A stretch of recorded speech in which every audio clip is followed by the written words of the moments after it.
नमस्कार. आज आपण घेऊन आलेलो आहोत इयत्ता 5वी स्कॉलरशिप व नवोदयसाठी अत्यंत उपयुक्त असा मराठीचा घटक जो की आहे समूहदर्शक शब्द. आंब्याच्या झाडांची राई, उंटांचा किंवा लमानांचा तांडा, उतारूंची झुंड अथवा झुंबड, उपकरणांचा संच, करवंदाची जाळी, काजूंची किंवा माशांची गाथण, किल्ल्यांचा जुडगा, केळ्यांचा लोंगर किंवा गड, केसांचा झुपका किंवा पुंचका, पालेभाजीची गड्डी अथवा जुडी, पिकत घातलेल्या आंब्यांची अडी, पुस्तकांचा वह्यांचा गठ्ठा, पोत्यांची नोटांची थप्पी, प्रवाशांची झुंबड, प्रश्नपत्रिकांचा संच, फळांचा घोस, बांबूंचे बेट, भाकऱ्यांची व रुपयांची चवड. पुढे आहे केसांची बट अथवा जट. याआधी आपण पाहिला होता केसांचा काय झुपका किंवा पुंचका, पण ज्या वेळेस केसांची असं असेल त्यावेळेस बट अथवा जट हे लक्षात ठेवायचं आहे. खेळाडूंचा संघ, गवताचा भारा, गवताची गंजी अथवा पेंढी. पहा इथं पण लक्षात ठेवायसारखं आहे, कारण गवताचा जो असतो तो असतो भारा आणि गवताची म्हटल्यानंतर गंजी अथवा पेंढी. गाई गुरांचे खिल्लार, गुरांचा कळप, चोरांची आणि दरोडेखोरांची टोळी, जहाजांचा काफिला, तारकांचा पुंज, मडक्यांची उतरंड, माणसांचा जमाव, मुंग्यांची रांग, फुलझाडांचा ताटवा, फुलांचा गुच्छ, मुलांचा घोळका, मेंढ्यांचा कळप, लाकडांची अथवा उसांची मोळी, वस्तूंचा संच, ताऱ्यांचा पुंचका, दुर्वांची जुडी, द्राक्षांचा घड अथवा घोस, धान्याची रास, नाण्यांची चळत, नारळाचा ढीग, नोटांचे पुडके, पक्ष्यांचा थवा, पाठ्यपुस्तकांचा संच, वाद्यांचा वृंद, विटांचा किंवा कलिंगडांचा ढीग, विद्यार्थ्यांचा गट, विमानांचा ताफा, वेलींचा कुंज, साधूंचा जथ्था, सैनिकांचे. ज्या वेळेस सैनिकांचे म्हणजे पथक अथवा पलटण, पण सैनिकांची असं म्हटलं की तुकडी, हत्तींचा कळप, हरिणांचा कळप. हे काही समूहदर्शक शब्द आहेत जे की आपल्याला लक्षात ठेवायचे आहेत. आता त्यावर आधारित आपण काही सरावासाठी किंवा स्वाध्यायासाठी जे काही नमुना प्रश्न आहेत ते पाहूया. प्रश्न क्रमांक 1 आहे, पुढील समूहदर्शक शब्दासाठी योग्य शब्द ओळखून त्याच्या पर्याय क्रमांकाचे वर्तुळ रंगवा. पहा प्रश्न आहे, रांग कोणाची? कोणाची असते बाळांनो रांग? रांग असते मुंग्यांची. त्यानंतर आता बाकीचे ऑप्शन, हत्तींचा काय असतो? कळप, पक्ष्यांचा थवा आणि माशांची गाथण. पुढचा प्रश्न आहे, समूहदर्शक शब्दाची चुकीची जोडी असणारा पर्याय निवडून त्या पर्याय क्रमांकाचे वर्तुळ रंगवा. काय काय ऑप्शन आहेत? भाकरींची चवड बरोबर आहे. गवताची अरे मोळी नसते गवताची असते गंजी किंवा पेंढी. म्हणजे आपल्याला आपलं उत्तर मिळालेलं आहे ऑप्शन क्रमांक 2. प्रवाशांची झुंबड आणि किल्ल्यांचा जुडगा हे ऑप्शन क्रमांक 3 आणि 4 हे बरोबरच आहे. आपल्याला चुकीची जोडी ओळखायला सांगितलं होतं म्हणून ऑप्शन क्रमांक 2 गवताची मोळी नसते. पुढे प्रश्न आहेत ते पण पाहूयात आपण. पुढील प्रत्येक समूहदर्शक शब्दासाठी योग्य शब्द ओळखून त्याच्या पर्याय क्रमांकाचे वर्तुळ रंगवा. हे पहा काय प्रश्न आहे, कळप कोणाचा? उंटांचा, लमानांचा, लोकांचा की हत्तींचा? काय वाटतंय मुलांना तुम्हाला? मला तर असं वाटतंय कळप हा हत्तींचा असतो, कारण उंटांचा आणि लमानांचा तर तांडा असतो आणि लोकांची गर्दी किंवा लोकांचा जमाव असा जमाव हा समूहदर्शक शब्द असतो. पुढे आहे संघ कोणाचा? संघ कोणाचा असतो बाळांनो? अगदी बरोबर, खेळाडूंचा. संघ कोणाचा? खेळाडूंचा. विमानांचा काय असतो? विमानांचा ताफा. द्राक्षांचा घड अथवा घोस. आणि बघ्यांचा म्हणजेच बघ्यांची गर्दी असते. म्हणजे आपलं उत्तर आहे संघ हा खेळाडूंचा असतो. मोळी कशाची? लाकडांची. मोळी असते लाकडांची. गवताची काय असते? गंजी किंवा पेंढी. आणि दुर्वांची जुडी असते. आणि नारळांची काय असते बाळांनो? नारळांची ही थप्पी असते. त्यानंतर पुढे पाहूया आपण गाथण. गाथण कशाची? माशांची. गाथण ही माशांची असते. पुढचा प्रश्न पाहूया झुंड. झुंड कोणाची असते? उतारूंची. झुंड उतारूंची. पुढे आहे योग्य शब्दाच्या पर्याय क्रमांकाचे वर्तुळ रंगवा.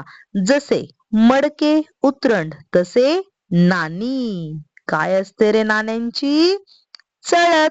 जसे मडक्यांची उतरण तसे नाण्यांची चळत. जुडी नसते. जुडी दुर्वाची किंवा पालेभाजीची असते. पुडके नोटांचे. पुढे आहे जसे द्राक्षाचा घड द्राक्ष घड तसे उपकरण. अच्छा, उपकरणांचा संच असायला हवा.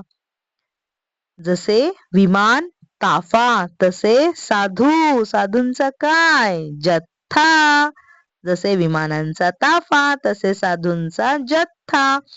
जसे बांबूचे बेट तसे भाकरींची काय असायला पाहिजे? चवड. अगदी बरोबर. भाकरींचा ढीग असतो का? नाही, रास पण नसते. धान्याची रास असते. ढीग कोणाचा असतो? विटांचा अथवा कलिंगडांचा. पुढे आहे पुढचा प्रश्न पाहूया आपण. जसे तारा. ताऱ्यांचा पुंजका तसे वेलींचा काय असतो बाळांनो? कुंज. प्रश्न 3 आहे पुढीलपैकी समूहदर्शक शब्दाची चुकीची जोडी असणारा पर्याय निवडून त्या पर्याय क्रमांकाचे वर्तुळ रंगवा. आता आपल्याला चुकीची जोडी पर्याय ओळखायचा आहे. चुकीची जोडी बघा. ऑप्शन आहे चोरांची टोळी, दुर्वांची जुडी, फुलझाडांचा गुच्छ, उंटांचा तांडा. कोणता आहे रे ऑप्शन? फुलझाडांचा ताटवा असायला हवे. म्हणजे फुलझाडांचा गुच्छ नसतो. बाकी सर्व ऑप्शन बरोबर आहेत.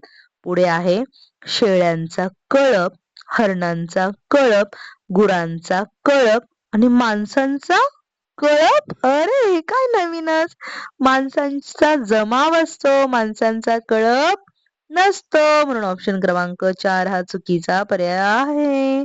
पुढे आहे विटांचा ढीग, करवंदांची जाळी, धान्यांची रास आणि प्रश्नपत्रिकांचा गट. प्रश्नपत्रिकांचा गट नसतो, विद्यार्थ्यांचा गट असतो. प्रश्नपत्रिकांचा संच असायला हवा होता. म्हणून ऑप्शन क्रमांक 4 हा चुकीचा आहे. पुढे आहे वाद्यांचा वृंद, काजूंची गाथण, वह्यांचा संच, किल्ल्यांचा जुडगा. कोणतं चुकीचं आहे बाळांनो?